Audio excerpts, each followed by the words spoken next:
નમસ્કાર વિદ્યાર્થી મિત્રો, ધોરણ 11 ઇકોમાં ચેપ્ટર 1ની અંદર આર્થિક માહિતીની રજૂઆત. આર્થિક અભ્યાસોમાં તો આપણે જોઈએ તો કે સિદ્ધાંતો અને માહિતીની રજૂઆત જે છે એ કુલ 3 રીતે થાય છે, જેમાં એક તો ભાષા દ્વારા વર્ણનાત્મક રીતે, બીજું છે આંકડાઓ દ્વારા અને ત્રીજું છે આકૃતિ દ્વારા. બરાબર. જો કોઈ ભાષા હોય તો એ ભાષાના માધ્યમ દ્વારા આંકડાઓ રજૂ કરવામાં આવે અને એ આંકડાઓના માધ્યમ દ્વારા આકૃતિનું સ્વરૂપ લે છે. એટલે આ 3 વસ્તુ જે છે એ એકબીજાને જોડે છે. તો આપણે આ વસ્તુ સમજીએ હવે આગળ. માંગના નિયમને આપણે જોઈએ તો માંગનો નિયમ શું કહે છે? તો જેમ કે વસ્તુની કિંમત ઘટાડો થવાથી વસ્તુની માંગમાં વિસ્તરણ થાય છે. તો આ શું થાય છે? ભાષા દ્વારા વર્ણન થયું કે જ્યારે વસ્તુની કિંમત ઘટે તો વસ્તુની માંગ વધે. બરાબર. અને જો વસ્તુની કિંમતમાં વધારો થાય તો માંગમાં શું થાય? ઘટાડો જોવા મળે. તો આ ભાષા દ્વારા વર્ણન થાય છે. હવે તમે અહીંયા નીચે જોઈ શકો છો કે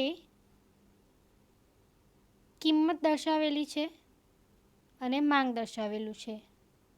કિંમત જ્યારે 20 રૂપિયાની હતી ત્યારે માંગનું પ્રમાણ એકમમાં કેટલું છે? 20. બરાબર.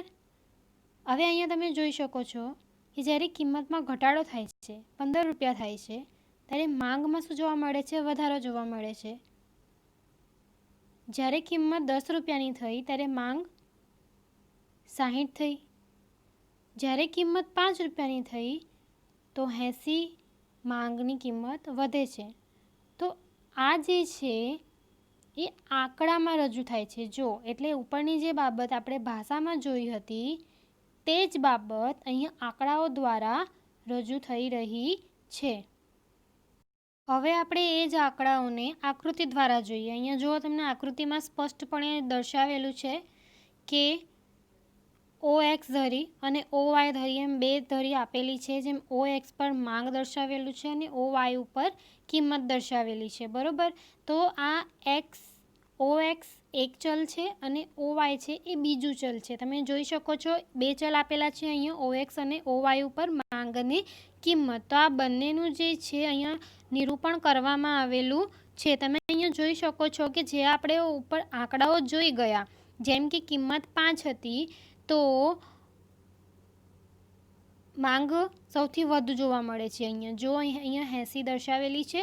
આવી રીતે તમે આકૃતિમાં સ્પષ્ટપણે જોઈ શકો છો કે સૌથી વધુ આપણે જોઈએ કે જ્યારે કિંમત જે છે એ 20 હતી ત્યારે માંગનું પ્રમાણ 20 જોવા મળે છે. જોઈ શકો છો અહીંયા જ્યારે કિંમત 15 છે તો માંગમાં શું જોવા મળે છે? જો અહીંયા વધારો જોવા મળે છે 40. બરાબર. જ્યારે કિંમત 10 હતી ત્યારે માંગનું પ્રમાણ 60 જોવા મળે છે.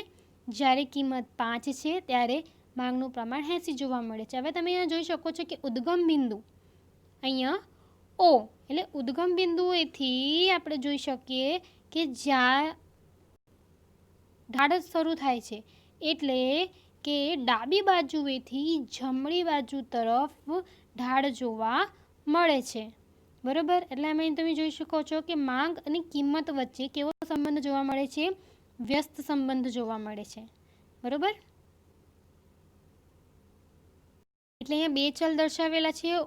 માંગ અને કિંમત એ એકબીજાના અહીંયા કાર્યકારણનો સંબંધ જે છે એ દર્શાવે છે અર્થશાસ્ત્રની અંદર. એટલે ભાષા, આંકડાઓ અને આકૃતિ આ ત્રણેય વસ્તુ જે છે એ મહત્વની રહી છે, જેના દ્વારા તમે દરેક વાતનું જે છે એ કોઈ પણ માહિતી હોય તેનું નિરૂપણ આરામથી તાર્કિક કરી શકો છો. આગળનો પ્રશ્ન જોઈએ હવે આપણે આંકડાકીય માહિતીનું મહત્વ. તો જે બી આંકડાકીય માહિતી છે તેનું મહત્વ કઈ રીતે અહીંયા દર્શાવે છે આપણે તે જોઈએ. તેમાં સૌથી પહેલું છે સિદ્ધાંતોની આધારભૂતતામાં વધારો જે છે એ થાય છે। આધારભૂતતા એટલે કે વિશ્વસનીયતા। જે બી સિદ્ધાંતો છે, જે બી માહિતી જે છે તેમાં એક વિશ્વાસ હોવો જોઈએ, એક રિયાલિટી જોવા મળે છે, બરોબર। આપણે આગળ જોઈએ હવે અર્થશાસ્ત્રમાં બે આર્થિક ચલ વચ્ચેના કાર્યકારણના સંબંધને તપાસીને સિદ્ધાંતો જે છે એ રજૂ કરવામાં આવે છે। જેમ આપણે ઉપર જોઈ ગયા કે કિંમત અને માંગ એ બંનેનો જેવો સંબંધ જોવા મળે છે વ્યસ્ત, એ કાર્યકારણના સંબંધ જે છે એ તપાસીને આપણે સિદ્ધાંતો રજૂ કરવા જોઈએ, જેમ કે માંગનો સિદ્ધાંત, બરોબર।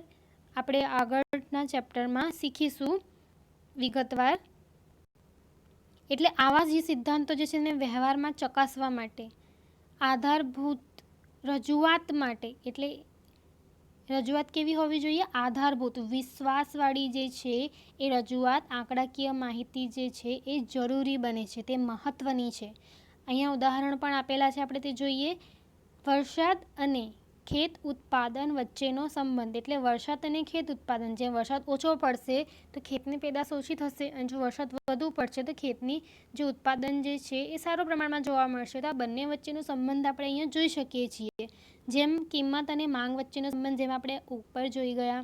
નફા અને ઉત્પાદન વચ્ચેનો સંબંધ, નફા અને ઉત્પાદન, જે કેટલા પ્રમાણમાં ઉત્પાદન થાય છે એ અનુસાર આપણને નફો મળે છે, બરોબર। જેની સાથે સાથે આપણે ગુણવત્તા પણ ધ્યાનમાં રાખવી પડે છે। આમ આંકડાકીય આધાર સાથે રજૂ થાય તો વધારે જે છે એ વિશ્વસનીય બને છે। એટલે આ બધા જે આપણે વસ્તુઓ જોઈ ગયા એમાં જો આંકડા દ્વારા રજૂ થતી હોય માહિતી તો આપણને જોતાં જ ખ્યાલ આવે કે શેમાં વધારો છે અને શેમાં ઘટાડો છે। એટલે કેટલા પ્રમાણમાં જો વરસાદ પડ્યો તો કેટલા પ્રમાણનું ઉત્પાદન થયું, આપણે પ્રમાણ સ્વરૂપે જાણીએ તો આપણને તે ઝડપથી ખ્યાલ આવે અને વિશ્વાસવાળી પણ માહિતી રહે છે, અને સિદ્ધાંત વ્યવહારમાં પણ સાચો હોય છે, તેમજ તે તપાસી શકાય છે। આગળ જોઈએ આપણે બીજો મુદ્દો, દશા અને દિશાના વલણો જાણવા માટે। દશા એટલે કે સ્થિતિ અને દિશા એટલે કે સમય। વલણો એટલે કે પરિણામ જાણવા માટે, એટલે સ્થિતિ અને સમયનું જે છે એ પરિણામ જાણવા માટે તે ઉપયોગી બને છે। સમગ્ર અર્થતંત્રમાં કે તેના કોઈ એક ક્ષેત્રના વલણો જે છે એ કયા પ્રકારના છે, કઈ દિશામાં છે, તે આંકડાઓ દ્વારા જાણી શકાય છે। એટલે કયા ક્ષેત્રની અંદર કેટલા પ્રમાણનો વિકાસ જોવા મળે છે અને કેટલા હદ સુધી જોવા મળે છે, તે પ્રમાણ જાણવા માટે આંકડાઓ જે છે એ ખૂબ જ ઉપયોગી બને છે। આપણે અહીંયા દાખલા તરીકે જોઈએ તો તમને ખ્યાલ આવશે, જેમ કે રાષ્ટ્રીય આવકમાં ખેતીના હિસ્સાનું પ્રમાણ ઘટતું જાય છે, બરોબર।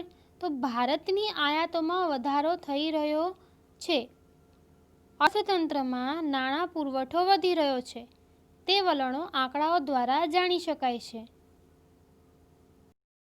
એટલે કયા દેશ સાથે તેના આર્થિક વ્યવહારો જે છે એ વધી રહ્યા છે, જેમ કયા ક્ષેત્રમાં ઉત્પાદન વધી રહ્યું છે, ખેતી ક્ષેત્રમાં કયા વર્ષમાં, કેટલા સમય દરમિયાન, પહેલાં કેટલું પ્રમાણ હતું, અત્યારનું કેટલું પ્રમાણ છે, તેવી રીતે।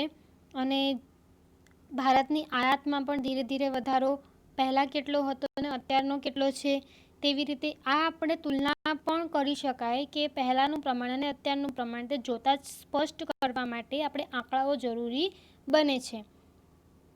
એટલે આંકડા જે છે દશા અને દિશા એ બંને વસ્તુ દર્શાવે છે। અર્થતંત્રમાં જે છે એ કઈ દિશા તરફ જઈ રહ્યું છે, બરોબર, કયા દેશ સાથે તેના આર્થિક વ્યવહારો વધી રહ્યા છે, કયા ક્ષેત્રમાં ઉત્પાદન વધી રહ્યું છે અને કયું ક્ષેત્ર જે છે એ રોજગારી આપી રહ્યું છે। આ તમામ જે દિશા જે છે એ આંકડાકીય માહિતી પરથી આપણે જાણી શકાય। આગળ જોઈએ આપણે તુલનાત્મક અભ્યાસ માટે, એટલે કમ્પેરિઝન માટે। આંકડાકીય માહિતી જે છે તેનો ઉપયોગ તુલના કરવા માટે પણ એક ઉપયોગી સાબિત થયું છે, એટલે કે કમ્પેરિઝન કરવા માટે પણ કારગર છે। આપણે જોઈએ તો જેમ કે સ્થળ અને સમયની રીતે તુલના જે છે એ આંકડાઓ દ્વારા જ થાય છે। કે ધારો કે આપણે જોઈએ કે કોઈ પણ ક્ષેત્ર લઈ લઈએ તો ગુજરાતની અંદર સ્ત્રીનું સાક્ષરતાનું પ્રમાણ અને પુરુષનું સાક્ષરતાનું પ્રમાણ, આવી રીતે બે વસ્તુ વચ્ચે તુલના કરવી હોય તો આંકડાઓ જરૂરી બને છે. ભારતમાં 1951ની તુલનામાં 2015માં આપણે ત્યાં આર્થિક ક્ષેત્રે કેટલા પ્રમાણમાં ફેરફાર થયા તથા દુનિયામાં અમેરિકા, ચીન, બ્રિટનની તુલનામાં આપણે ક્યાં છીએ તે જાણવા આંકડાકીય માહિતી જે છે એ રજૂઆત અગત્યની બને છે. એટલે આંકડાઓ દ્વારા આપણે કોઈ પણ એક સ્થળને બીજા સ્થળે સમય સાથે કે કોઈ પણ ક્ષેત્ર સાથે માહિતીની કમ્પેરિઝન કરી શકીએ છીએ. તેના દ્વારા ખબર પડશે આપણને આંકડાઓ દ્વારા. આગળ જોઈએ તો સંક્ષિપ્તમાં રજૂઆત માટે એટલે શોર્ટમાં રજૂ કરવા માટે, જેમ આપણે ઉપર માંગનો અને કિંમતની આકૃતિ જોઈ ગયા, તેમાં આકૃતિ જોતાં જ આપણને ખ્યાલ આવે છે કે અહીંયા જ્યારે કિંમત જે છે એ વધારે હતી ત્યારે માંગનું પ્રમાણ જે છે એ ઓછું હતું અને ધીરે ધીરે જેમ કિંમત ઘટતી ગઈ તેમ માંગનું પ્રમાણ પણ ઘટતું ગયું. તો આમાં કોઈ પણ પ્રકારનું તમારે આંકડાનું ધ્યાન રાખવું પડતું નથી કે માહિતી વાંચવી પડતી નથી. તમને આકૃતિ જોતાં જ સ્પષ્ટ ખ્યાલ આવી જાય છે. એટલે શોર્ટમાં અહીંયા તમે ઝડપથી આકૃતિ જોઈને જ બધી જ માહિતી જે છે તેનું અનુમાન લગાવી શકો છો અને માહિતી પ્રાપ્ત કરી શકો છો. એટલે સંક્ષિપ્તમાં પણ તે માહિતી પ્રાપ્ત કરવા માટે ઉપયોગી બને છે, જેથી કરીને સામાન્ય માણસ પણ સમજી શકે અને તે રજૂ થતી માહિતી જે છે એ આંકડાકીય માહિતી તુલનાત્મક વલણો અને સિદ્ધાંતની સચોટતા છતાં ટૂંકમાં જે છે એ રજૂઆત કરે છે અને આલેખો જે છે એ પ્રથમદર્શનીય સમજૂતી પણ આપે છે. એટલે જોતાં જ તમને દરેક માહિતી જે છે તેનું અનુમાન લગાવીને તેનો તમને ખ્યાલ આવી શકે છે. તો આ હતું આંકડાકીય માહિતીનું મહત્ત્વ.